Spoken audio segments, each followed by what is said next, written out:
Welcome back to another episode of the Daily Cricket Show, powered by Heartpixel TV. And আমাদের সাথে কিন্তু আবারও দুজন very special guest আছে, the one and only দেব চৌধুরী আবারও আমাদের সাথে জয়েন করছে, and আমাদের সাথে আছে the CEO and founder of Daily Cricket, Mr. Rabiul Alam.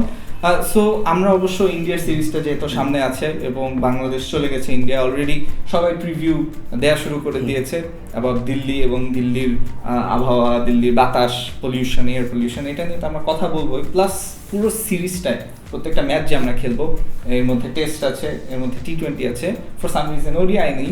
So এই সিরিজটার প্রিভিউটা আমরা স্টার্ট করে দিব। প্রথমেই প্রশ্ন করতে চাই দুজনকে যে ওডিআই নেই কেন? মানে ওডিআই হচ্ছে বাংলাদেশের সবচেয়ে স্ট্রংগেস্ট ফরম্যাট, অ্যান্ড মাশরাফির একটা বিবি লাস্ট একটা ওই সিরিজও হতে পারতো। ওডিআই সিরিজ কেন এর মধ্যে খেলা হলো না দেবদা? আমি যতটুকু জানি, যেহেতু সামনের বছরই T20 world cup, BCB bilateral যতগুলো সিরিজ এখন করছে যত বেশি সম্ভব T20 খেলার চেষ্টা করছে। অ্যাট দ্য সেম টাইম ক্রিকেটারদের উপর ওয়ার্কলোডটা যেন অনেক বেশি না হয় সেটাও কিন্তু মাথায় রাখতে হচ্ছে, যেন ওয়ার্ল্ড কাপে ক্রিকেটাররা একই সঙ্গে fresh physical and mental state নিয়ে যেতে পারে, একই সঙ্গে তারা যেন যথেষ্ট T20 খেলার এক্সপিরিয়েন্সটাও সাথে নিয়ে যেতে পারে।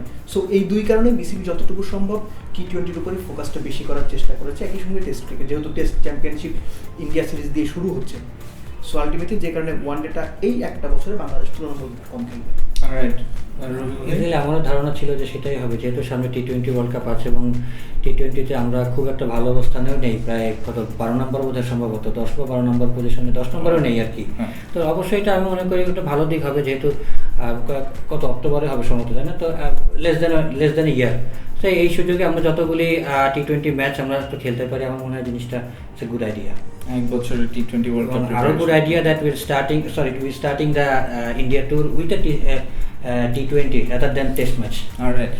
So now that we're starting off with T20, দেবদা আপনার একটা স্ট্যাটাস দেখেছিলাম, মানে সেটা নিয়ে ইলাবোরেট না করে আমি জাস্ট বলতে চাই যে ইন্ডিয়া এত টিম থাকতে সেই বাংলাদেশকে এই দিল্লির এই জায়গায় যেখানে আসলে এয়ার পলিউশনের জন্য প্লেয়ারদের মাস্ক পরে খেলা লাগছে, প্র্যাকটিস করা লাগছে, সো সেখানেই কেন ফার্স্ট ম্যাচটা হলো? কেন হলো এটা তো আসলে সাধারণ বলা মুশকিল, এটা বিসিসিআই উত্তর দিতে পারবে, বিসিবি উত্তর দিতে পারবে। আমার মানে আলোচনা বা আমার আক্ষেপের জায়গা যেটা, দিল্লির এই এয়ার পলিউশন তো গত 6 মাসে হয়নি, 1 বছরে হয়নি, 2 বছরে হয়নি, গত 4-5 বছর ধরে এই অবস্থাটা চলছে। First thing. সেকেন্ড থিং, আমি যদি ভুল না জেনে থাকি 5 তারিখ পর্যন্ত নভেম্বরের দিল্লিতে স্কুলগুলো বন্ধ ঘোষণা করা হয়েছে যে এয়ার পলিউশন ইনডেক্স এত ওপরে উঠে গেছে, সেখানকার লোকাল যারা তাদের জন্য এটা এতই হার্মফুল হয়ে গেছে যে তাদের স্কুল বন্ধ করতে বাধ্য হয়েছে কর্তৃপক্ষ। এটা তো একটা প্রপার ইন্ডিকেশন যে অবস্থাটা কতখানি হরেবল।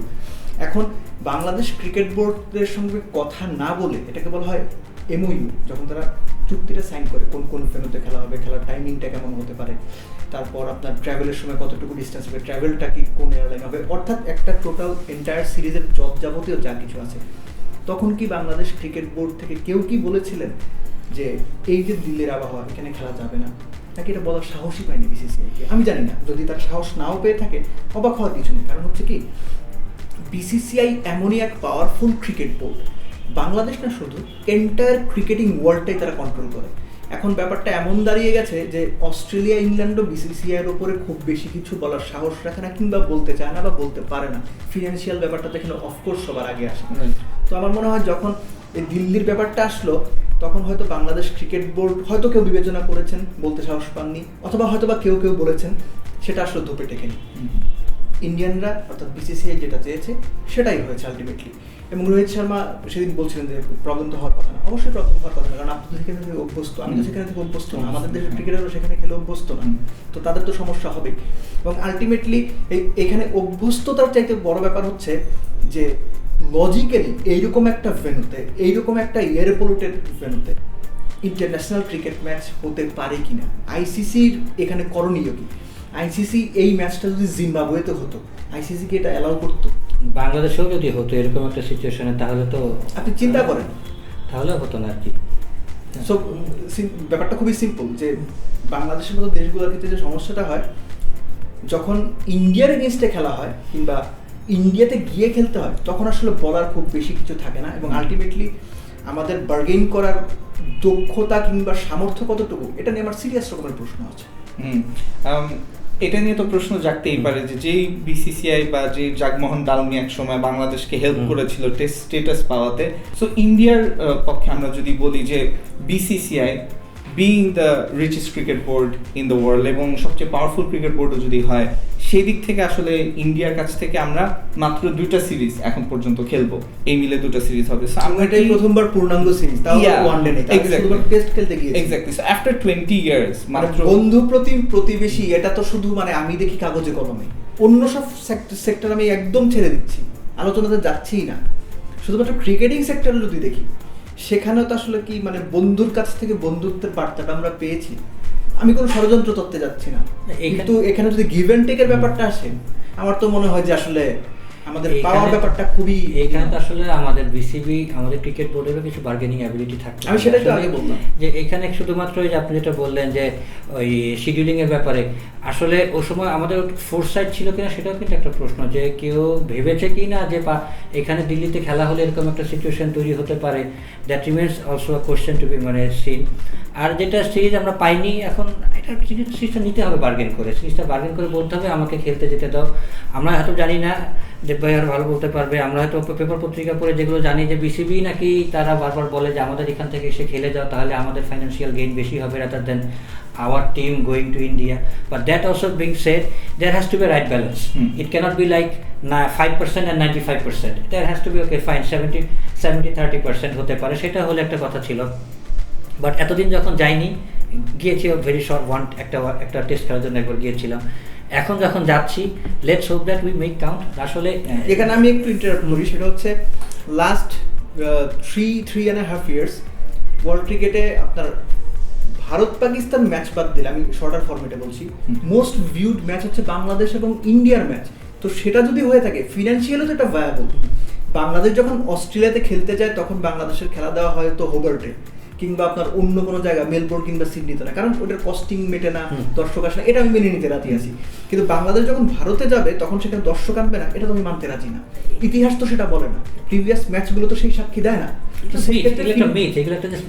তাহলে বাংলাদেশের সঙ্গে সিরিজটা কেন ফিনান্সিয়াল ভায়াবল হবে না, weather it is in India, weather it is in Bangladesh? আমার তো মনে হয় দুই সেক্টরে, দুই দেশেই প্রচুর পরিমাণে দর্শক ভক্ত এই ম্যাচটা, বাংলাদেশ ইন্ডিয়ার ম্যাচটা দেখার জন্য মুখিয়ে থাকে, সেটা ফিনান্সিয়ালি কেন ভায়াবল হবে না? This is my question. এটা আসলে এভরিবডিজ কোশ্চেন। এখন I think the high ups at BCB and BCCI will be able to tell exactly why it's not viable. But there is a very big question whether they will tell or not. তারা বলবে না কোনো সময়, but আসলে end of the day অধিকার আসলে কেউ আপনাকে দিবে না, অধিকারটাকে আদায় করে নিতে হবে। আমাদের সেটা আদায় করে নেওয়ার আমরা সব থেকে মোক্ষম প্ল্যাটফর্ম হলো দিস ট্যুর। আমরা ভালো খেলে, আমরা ঠিক আছে আমরা ট্যুর করতে পারিনি,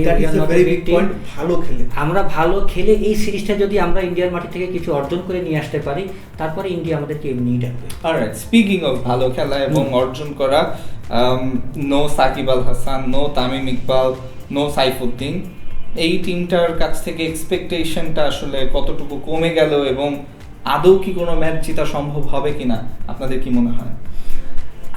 আমি যদি বলি, আমি on the contrary I am very hopeful এই কারণে, নাথিং টু লুজ না, নাথিং টু লুজের থেকেও বড় কথা হয় কি, আমাদের যখনই দেখা যায় দেয়ালে একেবারে পিঠ থেকে গেছে, পিঠ থেকে দেয়ালের পিছিয়ে চলে গেছে, তখনই আমরা ঘুরে দাঁড়াই।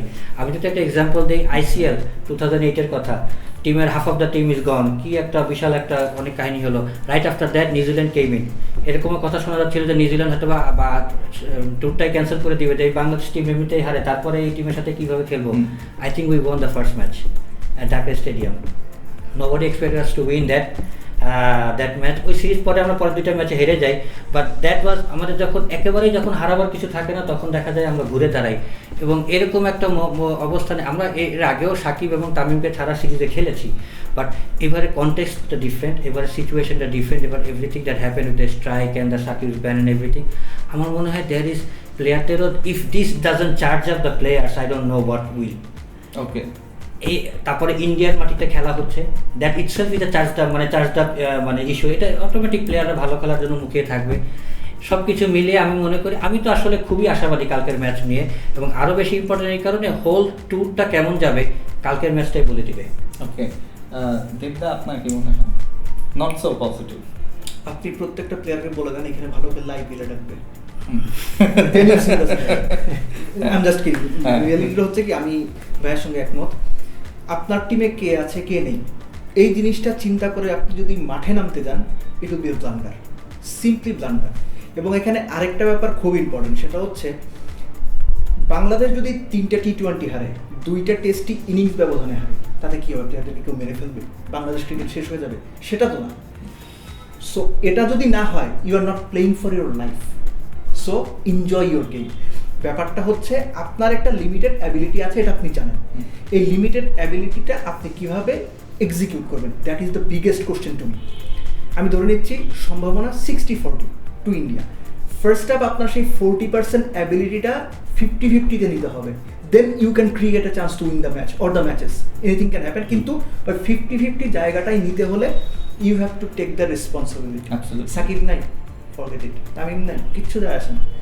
সৌম্য, মোসাদ্দেক, মুস্তাফিজ, লিটন, এই যে প্লেয়াররা আছে, আমি এদের এখন আর ইয়াং প্লেয়ার বলি না। না, সৌম্য 2টা ওয়ার্ল্ড কাপ খেলেছে, long time enough. Liton it's been almost 4 years, Mosaddek অনেক দিন খেলছে, মুস্তাফিজ অনেক দিন খেলছে। তো সব মিলে তাদের যে এক্সপিরিয়েন্সটা, ইন্টারন্যাশনাল যে এক্সপোজারটা, ইন্টারন্যাশনাল ক্রিকেটে তাদের যে পারফরমেন্স, এই সব কিছু মিলিয়ে তাদের বেস্ট পসিবল শটটা দেওয়ার সময় হচ্ছে ইন্ডিয়ার মাটিতে। আর সবচেয়ে বড় কথা, এখানে কন্ডিশনের দোহাই দেওয়ার বিন্দুমাত্র সুযোগ নেই, অলমোস্ট সিমিলার কন্ডিশনেই খেলা হবে। সো আপনি এই যে এতদিন কি শিখলেন, কি জানলেন, আপনার ক্রিকেটিং স্কিল অ্যাবিলিটি কতটুকু? ক্রিকেটের 4টা জিনিস নর্মালি কোচরা বলে থাকেন, ফিজিক্যাল, মেন্টাল, ট্যাকটিক্যাল, টেকনিক্যাল। এই 4টা জিনিসের সমন্বয় যত ভালো হবে, আপনার ভালো করার সম্ভাবনা তত পাবে। আপনি 3 ম্যাচই হারতে পারেন, 5 ম্যাচই হারতে পারেন, বাট সিনারিও হচ্ছে যে আপনি ইন্ডিয়াকে কতটুকু পুশ করতে পারছেন বা পারবেন। বাংলাদেশ টিমের কোনো কিছু হারানোর নাই, এই ভাবনাটা যদি মাথায় থাকে, তাহলে আমার মনে হয় সেটা খুব একটা ভালো হবে না। ইয়েস, মানে আপনি যদি হোয়াইট ওয়াশ হয়ে আছেন, আপনি পরবর্তী ম্যাচগুলোতে যখন যাবেন, তখন আপনি বকডাউন অবস্থায় যাবেন। আপনি ফার্স্ট ম্যাচ যদি 100 রানে হেরে যান, সেকেন্ড ম্যাচে আপনি এমনিতেই অর্ধেক হেরে থাকেন। আপনি যদি ফার্স্ট ম্যাচ 5 রানে হারেন, আপনি ওই মেন্টাল স্যাটিসফ্যাকশন নিয়ে, ওই ফাইটিং স্পিরিটটা নিয়ে গো থ্রু করতে পারবেন। এই ব্যাপারগুলো খুব ইম্পর্টেন্ট, খুব ছোট ছোট বিষয়। একটা টি-20 ম্যাচ নর্মালি কি হয়, যদি আপনার 20-40 ওভার ফুল খেলা হয়, আপনি হয়তো খেয়াল করে দেখবেন 2 ইনিংস মিলে 4-5 বা 6 ওভারে পুরো গেমটা চেঞ্জ হয়ে যায়। ওই পার্টিকুলার সময়গুলোতে নার্ভটা ঠিক রেখে নিজের যে অ্যাবিলিটি, সেটা প্রপারলি এক্সিকিউট করা, একটা গেম প্ল্যান থাকবে। সেই গেম প্ল্যানটা যদি কাজে না থাকে, বি প্ল্যানটা কি, সি প্ল্যানটা কি, অনেক ক্যালকুলেটিভ ব্যাপার আছে। এই ক্যালকুলেটিভ রিস্ক অ্যাসেসমেন্ট করে যদি বাংলাদেশ পারফর্ম করতে পারে, আমি আবারও বলছি, ওই 60-40 সম্ভাবনাটা সবার আগে 50-50 করতে হবে। যখনই 50-50 হয়ে যাবে, তখন you can push for win. Okay, ইন্ডিয়ার আমরা বোলিং লাইন আপ যেটা দেখেছি লাস্ট সিরিজ, যেটা দক্ষিণ আফ্রিকার সাথে তারা খেললো, সেখানে ইভেন উইথআউট জাসপ্রীত বুমরা, তাদের শামি এবং শামি অ্যান্ড কো ধরতে পারি, এভরিবডি পারফর্ম, এবং সবাই কিন্তু মানে সাউথ আফ্রিকান পেসারদের থেকে আরও ভালো পারফর্ম করেছে। সো ইন টেস্টিং কন্ডিশনস, যেখানে আসলে স্পিনার ফ্রেন্ডলিও ছিল না, হয়তো বা পেসার ফ্রেন্ডলি বলতে পারি, সেখানেও কিন্তু ইন্ডিয়া ভালো করেছে। সো আমরা যদি একটু টেস্টের দিকে তাকাই, specially with Mominul as the new captain, সেখানে বাংলাদেশের মানে বেস্ট রেজাল্টটা কি আসতে পারে? বেস্ট রেজাল্টটা কি? আমি সিম্পলি চিন্তা করি যে ক্যাপ্টেন মমিনুল বা মুস্তাফিজ, ডাজন্ট ম্যাটার, মূল কথাটা হচ্ছে যে আপনার মাইন্ড সেট আপটা কি।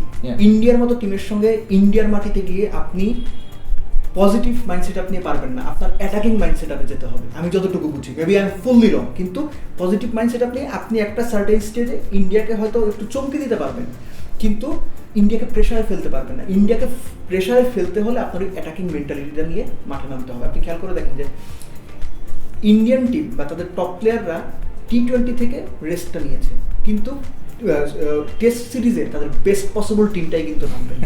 এবং বাংলাদেশের মূল যে সমস্যাটা হবে যে এই দলের যে বোলিং অ্যাটাক, ইন্ডিয়ার 20 উইকেট নেওয়ার অ্যাবিলিটি আছে কিনা। লাস্ট 3.5 ইয়ার্সে 3 ফরম্যাট মিলিয়ে ইন্ডিয়া অপোনেন্টকে সবচেয়ে বেশিবার অল আউট করেছে।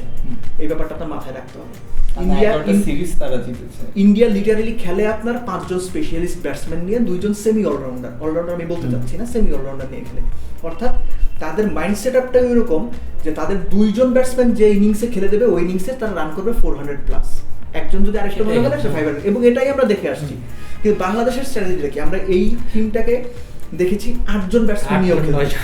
এই টিমটাকে আমরা 9জন ব্যাটসম্যান নিয়েও খেলতে দেখেছি। সো এই ধরনের মাইন্ড সেট আপ নিয়ে আপনি তখনই যাবেন যখন আপনার বোলিং ইউনিটের উপর আপনার ভরসা থাকবে, এবং এই ভরসা না থাকার ফলে কি তখন আলটিমেটলি আপনি যদি পজিটিভ চিন্তা করতে পারবেন না, অ্যাটাকিং চিন্তা তারও দূরের কথা। সো ওই জায়গাটাতে বোধ হয় মানে আমার মনে হয় যে ব্যালেন্সটা ঠিক করা it's a challenge of not only for the captain, rather Mushfiqur Rahim, Mahmudullah Riyad, তাদের এক্সপিরিয়েন্সটা এখানে খুব important. At the same time যে কোচিং স্টাফ আছে তারা আসলে কিভাবে গেম প্ল্যানটা করে। সো আমার মনে হয় ওই জায়গাটাতে চিন্তা ভাবনা করাটা মানে ট্যাকটিক্যাল বিষয়গুলো খুব ইম্পর্টেন্ট।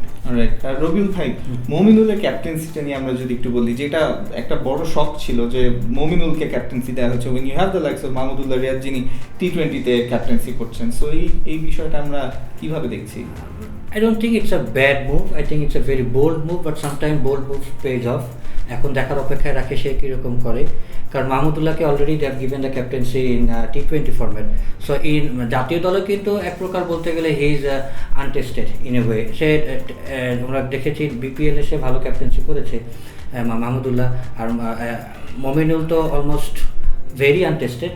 বাট আমার মনে হয় না খুব একটা খারাপ করার অপশন আছে, দেখা যাক। আসলে যেটা বললো দেবটা যে আসলে এটা just not his call Alan, এখানে আরও সিনিয়র মেম্বার আছে। আর যেহেতু আপনার বলেছে বোধহয় মুশফিক বলেছে he is not going to captain anymore, আর মাহমুদুল্লাহটা মুশফিককে দেওয়া হয়েছে, তো he is not interested in that role anymore. মাহমুদুল্লাহকে হয়তোবা তারা এই রোলের বাইরে রাখতে চেয়েছে, আর Mominul is more assured in the team, in the test team. So it's a very bold move, but let's see. এটা এর আগেও তো একবার মানে south Africa did this the very same thing with when they given the captaincy to Graham Smith, very raw একটা প্লেয়ারকে captaincy captain বানিয়ে দিল। মমিনুলের বয়স অবশ্য আরেকটু বেশি স্মিথের থেকে, বাট মোরাললেস আপনি সব কিছু চিন্তা করে দেখেন ওরকমই, মানে মমিনুল ভেরি সফট স্পোকেন, আমরা জানি যে মানে ভেরি সফট স্পোকেন, ওরকম কোনো করে না। But it is also his, দেখা যাক সে তার character, test of his character as well, সে কীরকমভাবে সে এটা টিমটাকে হ্যান্ডেল করে। এরকম একটা বিগ ট্যুর, এরকম বিগ একটা সিরিজ ইন্ডিয়ার মাটিতে বসে ক্যাপ্টেন্সির সুযোগ পাচ্ছে, আশা করা যায়। আর যেহেতু মানে কোচিং স্টাফরাও নতুন, আমার মনে হয় জিনিসটা everybody has to work together to create a winning formula, এবং দেখা যাক কী হয়। উইনিং ফর্মুলার কথা আমরা বলছি, টেস্টে বেস্ট রেজাল্ট আমরা আর we looking at anything other than a draw? জিতার কোনো সম্ভাবনা আছে এই ইন্ডিয়ান টিমের সাথে যারা টানা 11টা? টু বি অনেস্ট আমি দেখি না। যেটা বাংলাদেশ যদি ইন্ডিয়াতে একটা টেস্টও জিততে পারে, মানে দূরতম কল্পনাতে আমি এটা কল্পনা করি না। আমি মানে দায়িত্ব নিয়ে বলছি, সেটা যদি হয় বাংলাদেশের বেস্ট এভার ক্রিকেটিং রেজাল্ট হবে সেটা, এই ইন্ডিয়া টিমের এগেইনস্টে ইন্ডিয়ার মাটিতে গিয়ে একটা টেস্ট জেতা। বাংলাদেশ যদি একটা টেস্ট ড্র করতে পারে, আমি সেটাকে একটা ভালো মানে রেজাল্ট হিসেবে কনসিডার করবো। এখানে আরেকটা ব্যাপার আছে, এই সিরিজে মুশফিকুর রহিম কিপিং করবেন না, এবং মুশফিকুর রহিম কিপিং না করে তার যে ব্যাটিং স্ট্রেংথ, এটা বাংলাদেশের জন্য খুব বেশি দরকার। কারণ ইন্ডিয়ান মাটিতে লাস্ট সিরিজটাই তিনি চমৎকার পারফর্ম করেছেন, একটা সেঞ্চুরিও করেছেন, এবং মুশফিক বরাবরই ইন্ডিয়ার এগেনস্টে ভালো পারফর্ম করেছেন সব ফর্মেট মিলিয়ে আমরা দেখেছি। সো ওই জায়গাটাতে মুশফিকের ব্যাটিংটা স্পেশালি বাংলাদেশের জন্য খুব খুব বেশি দরকার, এবং কিপিং না করার ফলে আমরা নতুন একটা মুশফিককে দেখবো, সেটা থেকে আমরা একটা ধারণা পাবো যে নন উইকেট কিপিং মুশফিক আসলে ঠিক বাংলাদেশ টিমকে সাদা পোশাকে কতটুকু সার্ভিস দিতে পারেন, এটা একটা। সেকেন্ড থিং হচ্ছে মমিনুলের ব্যাপারটা, যতটুকু জানি এ টিমে তিনি শ্রীলঙ্কাকে বাংলাদেশ টিমকে লিড করেছেন, সেখানে মানে তার কো প্লেয়ার্সদের বা কো কলিগসদের কাছ থেকে শুনেছি যে হি ইজ কি বলা যায় যে very dominant inside dressing room. যখন সে ক্যাপ্টেন, তখন সে ক্যাপ্টেনের মতোই অ্যাক্ট করে, খুব সফট স্পোকেন, মানে ডমিনেন্ট হতে হলেই যে চিৎকার চেঁচামেচি করতে হবে ব্যাপারটা তা না, আপনি খুব সফট হিসেবেও মানে করতে পারেন। একটা উদাহরণ দিই যে ক্লাইভ লয়েড কাদের ক্যাপ্টেন ছিলেন? Gordon Greenidge. ক্লাইভ লয়েড কার ক্যাপ্টেন ছিলেন? Wesley Hall, Joel Garner, Michael Holding, এবং of course the great Vivian Richards. এই গ্রেটেস্ট প্লেয়ারদের ক্যাপ্টেন হওয়ার জন্য ওইরকম একজন চশমা পরা ভদ্রলোক, can you believe somebody can take a back seat and but still can exactly. So এত সফট স্পোকেন একজন মানে নিদারুণ একজন স্কুল টিচার বা কলেজে ফিজিক্সের একজন টিচার টাইপ একজন মানুষ, সে ছিল ওইরকম একটা গ্রেটেস্ট এভার টিমের ক্যাপ্টেন। সো মুমিনুলও চুপচাপ ভদ্রলোক মানুষ, কিন্তু ড্রেসিং রুমে তার নাকি একটা ডমিনেন্স আছে, আমি দেখিনি তার কো প্লেয়ারদের কাছ থেকে শোনা করে। সো আমি এক্সপেক্ট করবো আপনি ক্যাপ্টেন, মানে you have given the charge, act as the captain, be the captain, charge up your team, push them. কে সিনিয়র কে সবচেয়ে জুনিয়র ফরগেট ইট, যার যার রোল, Shouldn't be matter. যার কাছ থেকে যেটা বের করে নেওয়ার দায়িত্ব ক্যাপ্টেন হিসেবে আপনার সেই অ্যাবিলিটির পরিচয় দিতে হবে। চ্যালেঞ্জ আপনি নিয়েছেন, আমি আবারও বলছি এই চ্যালেঞ্জে ফেল করে তাকে কেউ মেরে ফেলবে না, তার জীবন শেষ হয়ে যাবে না। Let's take the challenge, go for it. আচ্ছা, লেটস বি অনেস্ট, মানে প্লেয়ারদের এখন মানে যে মেন্টালিটিটা থাকার কথা, স্পেশালি সাকিব আল হাসানের মানে যেই ব্যানটা হলো সেটার পরে যে বা সাসপেনশন হলো সেটার পরে আসলে টিমের মধ্যে amongst the senior players and obviously the others as well, তাদের মধ্যে মেন্টালিটিটা এখন কি বলছে, তাদের মধ্যে কি কাজ করছে, টিম স্পিরিটটা, টিম বন্ডিংটা সেটাকে আরো হেল্প করবে, আরো স্ট্রঙ্গার করবে কিনা টিমের মধ্যে, কি মনে হয় এটা? স্ট্রঙ্গার করা উচিত। এবং ম্যাক্সিমাম জায়গাতে আমি একটা কথা শুনছি যে সাকিব আল হাসান, আমরা ভুলে যাচ্ছি যে বাংলাদেশের greatest ever batsman Tamim Iqbal সিরিজে খেলছেন। সো এইরকম বড় দুটো নাম আপনার টিমে যখন না থাকে তখন এটা দেখতে, যখন আপনি দূর থেকে দেখবেন, আপনি দর্শক ভক্ত হিসেবেও না ওই আস্থাটা একটু হলেও কমবে। মানে we must need to admit it. At the same time এটা অ্যাডমিট করেই আপনার সেই প্ল্যানটা করতে হবে। আপনি যদি লাস্ট 20টা টি-20 ম্যাচ দেখেন, আমি টি-20তে আসছি, বাংলাদেশের যে ওপেনিং স্ট্যান্ড এখানে বোধ হয় আপনার 6টা মানে স্লটে চেঞ্জ হয়েছে। কখনো তামিম সৌম্য, কখনো তামিমের সঙ্গে আপনার লিটন গিয়েছেন, কখনো লিটন সৌম্য, কখনো নাজমুল হোসেন শান্তর সঙ্গে লিটন গিয়েছেন, মানে সো মেনি চেঞ্জেস। এর মধ্যে 8 বার বা 7 বার ওপেনিং জুটি ভেঙেছে 10 রান করার আগে। সো ওই জায়গাটাতে আপনার খুব বেশি ফোকাসটা দেওয়া উচিত। আপনার স্টার্টটা যদি ভালো হয়ে যায়, আপনি যদি ম্যাচটা একবার ধরে ফেলেন, একটা গ্রিপ নিয়ে নেন, তখন আলটিমেটলি আপনার সামনে সুযোগ তৈরি হওয়ার একটা সম্ভাবনা থাকে। Same goes to test cricket. আপনি যদি শুরুটা ভালো করেন, আপনি ডমিনেন্ট ওয়েতেই করেন কিংবা অনেক বেশি ডিফেন্সিভ ওয়েতেই করেন ম্যাচ সিচুয়েশনে, ফার্স্ট সেশনে বা আপনার প্রথম 2 ঘন্টায় আপনি যদি নো লস 60 রানও করেন, যখন আপনি লাঞ্চ ব্রেক থেকে আসবেন তখন আপনি একটা পজিটিভ ফ্রেম অফ মাইন্ড নিয়ে আসবেন। কিন্তু ফার্স্ট 2 আওয়ার্সের ফার্স্ট সেশনে আপনি যদি 4 উইকেট হারিয়ে 100 রানও করেন, আলটিমেটলি কোনো লাভ নেই। সো ওই জায়গাগুলোতে আমি যেটা আগেও বলেছি, ক্যালকুলেটিভ রিস্ক নেওয়া খুব জরুরি। এবং প্রত্যেকটা প্লেয়ারকে মানে কি বলা যায় যে let the opponent earn your wicket, don't throw your wicket. ইন্ডিয়ানরা দেখবেন, ইন্ডিয়ান ব্যাটসম্যানদের wicket unit to earn their wicket, আর উইকেট আপনাকে দেবে না। আমাদের প্রবলেমটা হচ্ছে আমরা উইকেটটা দিয়ে আসি, এই জায়গা থেকে বের হতে না পারলে it will be very very disastrous situation. Rabiul ভাই, আমরা মানে আমাদের প্লেয়ারদের কথা বলছি, একজন প্লেয়ার, একজন লেফট আর্ম ফাস্ট বোলারের কথা বলতে হয়, মুস্তাফিজকে আমরা মানে সেই ইন্ডিয়ার সাথে ইফ উই গো ব্যাক 2015-এ came on to the scene এবং সেখানে ম্যান অফ দ্য সিরিজ হলেন তিনি। অবভিয়াসলি ওয়ানডে ফরম্যাট ছিল, বাট তারপর থেকে তিনি আইপিএলও খেলেছেন, আইপিএলেও তিনি কিন্তু আইপিএল জিতেছেন সানরাইজার্স হায়দ্রাবাদ নিয়ে। সো সবকিছু মিলে ওই মুস্তাফিজটাকে, এই ইন্ডিয়া সিরিজটাকে হেল্প করতে পারবে to get that Mustafiz back. এবং সেই মুস্তাফিজকে কিন্তু বাংলাদেশের এখন মোর দ্যান এভার দরকার in all formats. First of all, Mustafiz cannot live in the past. So this is 2019, so he has to play as this is 2019. এবং শুধু মুস্তাফিজ না, ভাই শুরুতে যেটা বললেন, everybody has an extra incentive to do well in this series. The platform doesn't get better than this, and the context of the series, এখানে আমাদের বড় বড় 2-3টা প্লেয়ার নাই, তো অন্যান্য যতগুলি প্লেয়ার আছে তাদের জন্য this is a best way possible to prove themselves. You know, they can also win or they can also do extremely good under an adverse circumstances.